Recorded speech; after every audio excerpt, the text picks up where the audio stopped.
Look, I don't want to see my sister like this either.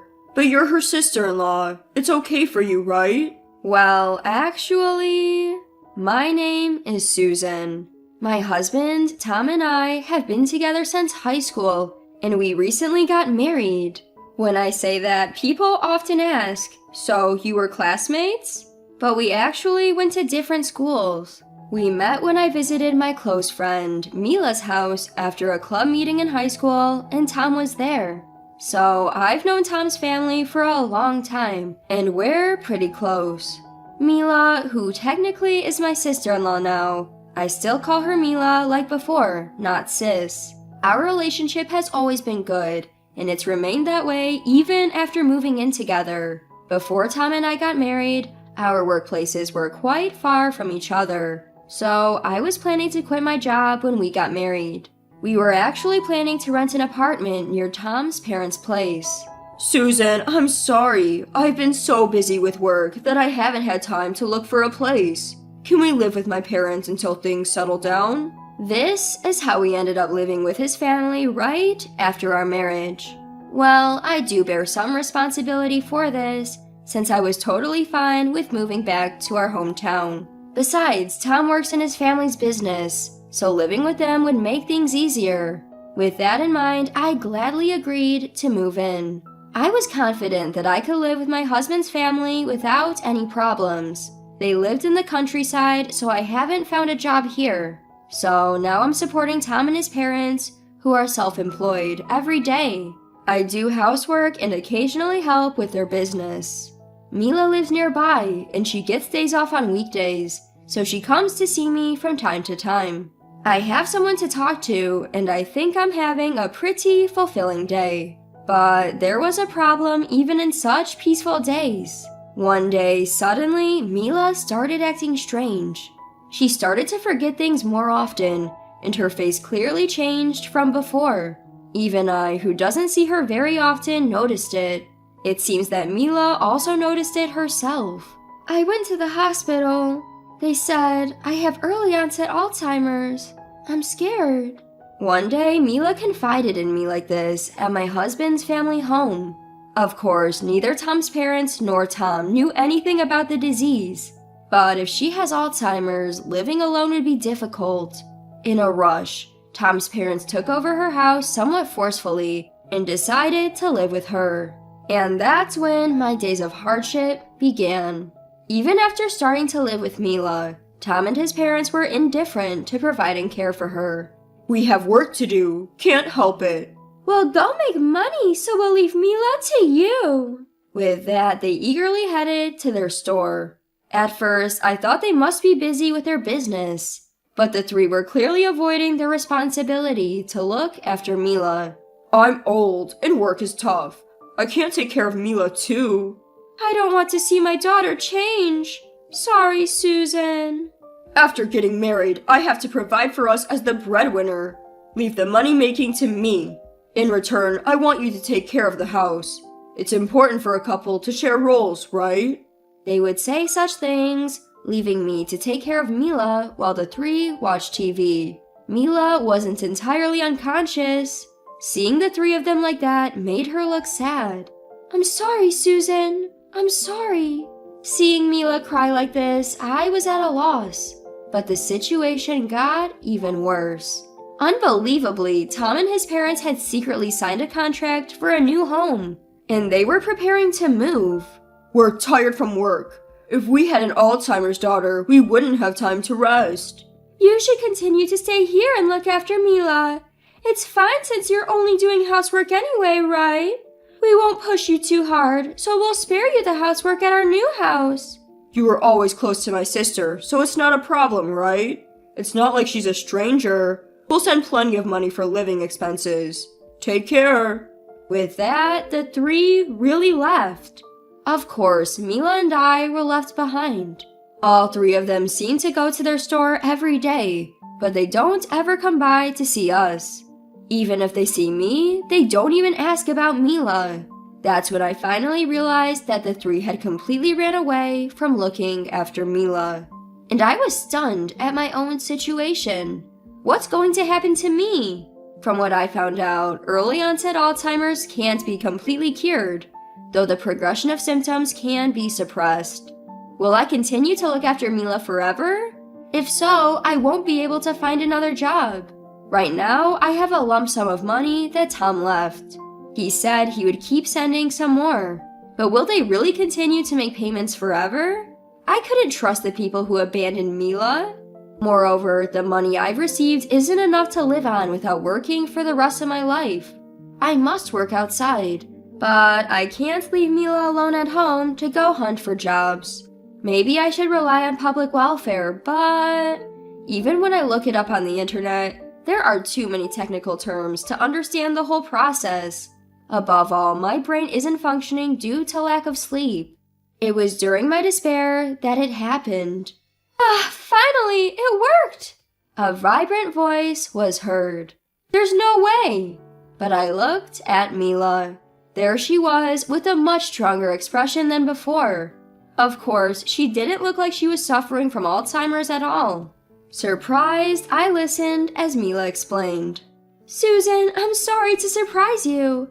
I actually don't have early-onset Alzheimer's. I haven't even been to the hospital. I was wondering what I'd do if they asked me to show them a diagnosis. They believed me based on only my words and my condition. Well, it's expected. They didn't even try to take me to the hospital. Mila, why would you lie like that? Actually, Tom said something outrageous before you guys got married. He said, I'm going to force my wife to live with us, so you guys can use her however you want. And both my father and mother agreed to this.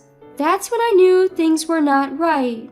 According to Mila, it wasn't that Tom was too busy to look for an apartment. He simply didn't bother because he wanted to force me to move into his parents' home. In the meantime, it seemed he had been secretly discussing how to make his wife work like a maid with his parents.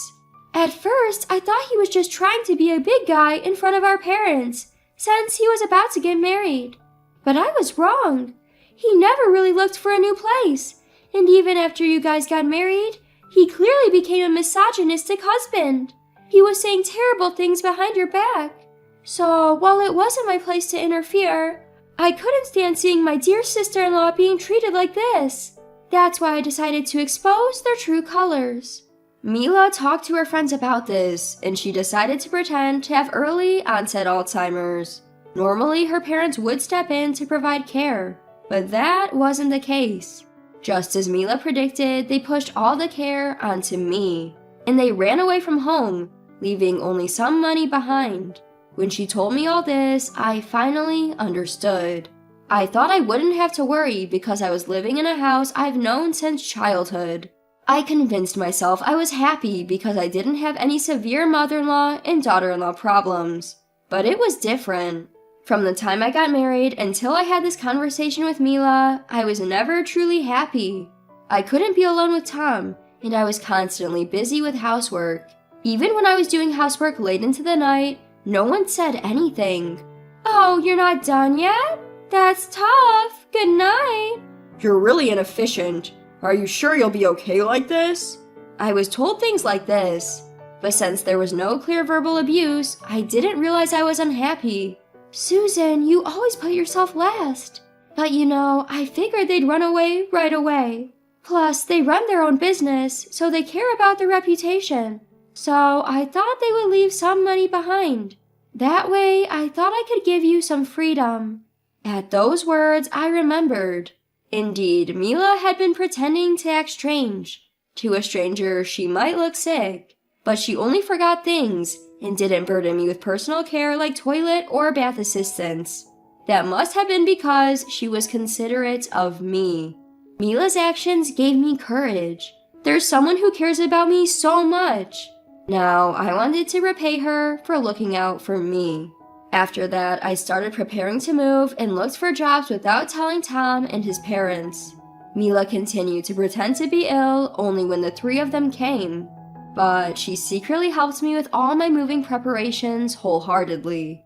Originally, the three of them never came to see how Mila was doing at home. So both moving preparations and job hunting went smoothly. Then, 1 month after learning the truth, I found a good place to move to and a new job. Then we decided to tell the three of them everything when they came to work at their store, which was right by our place.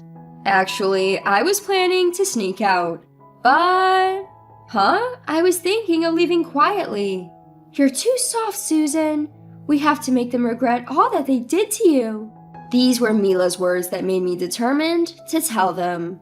Of course, the three who found out the truth were furious. Huh? What are you thinking, sis? How I treat my wife is none of your business. That's right. A wife is supposed to serve her husband's family by doing household chores. I've done the same. I never thought you were such a terrible daughter, but I no longer consider you my daughter.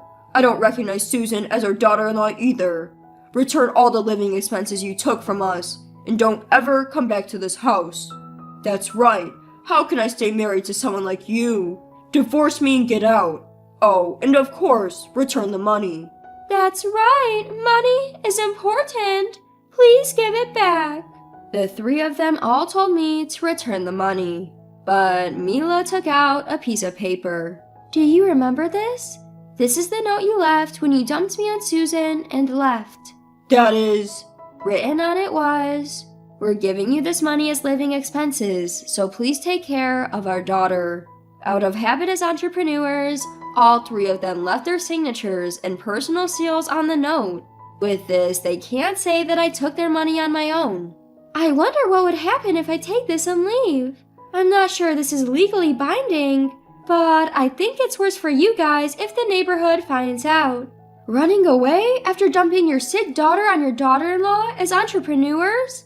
What would people say about you guys? You're so wicked! That's right. You're cheating, sis.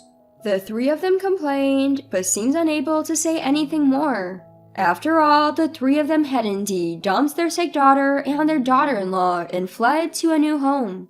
They had left me with more than enough money for my living expenses, but their reputation will be tarnished. Then I filled out the divorce papers that Mila had prepared for me and Tom. And then we went to the city hall to submit them together with the five of us. In contrast to me and Mila, who were feeling refreshed, the three of them had gloomy expressions. However, it was their actions that had caused all this. I had no room for sympathy. Hey, Susan, can't we start over? If you don't like living together, I can look for an apartment somewhere. If you don't want to be near my parents, I can change jobs. So, please don't abandon me.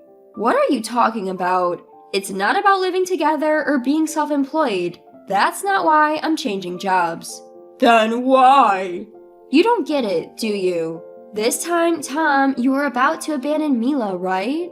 And you were laughing while watching me suffer. I got sick of that cowardly nature of yours. That's...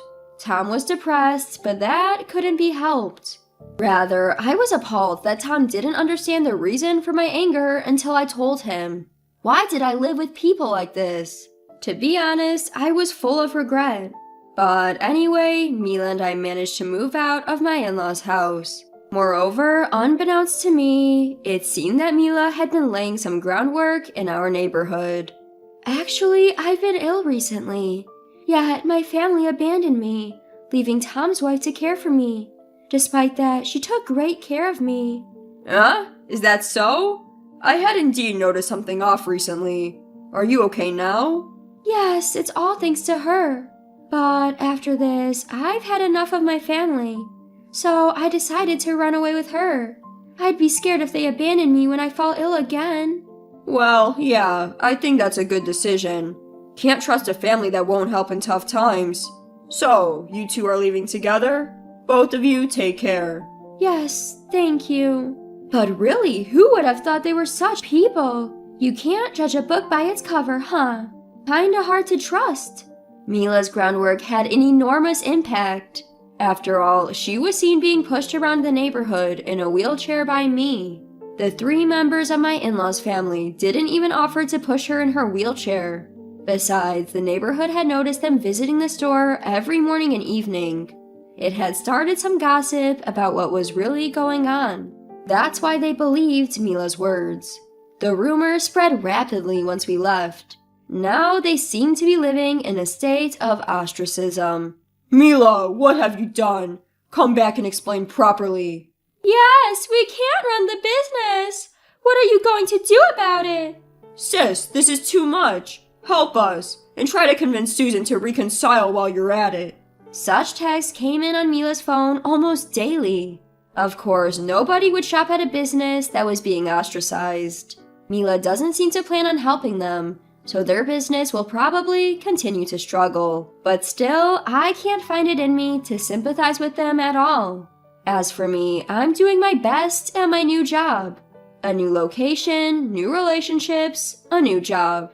There are many exhausting things, but it's still way more fulfilling than living with my in-laws. Plus, sharing a room with Mila is more fun than I expected. We maintain just the right distance while doing housework and occasionally eat together. Living together and helping each other is really great. After all this, I absolutely do not want to get remarried. If my days continue like this, I wouldn't need another partner anyway. Right now, I just want to continue living happily.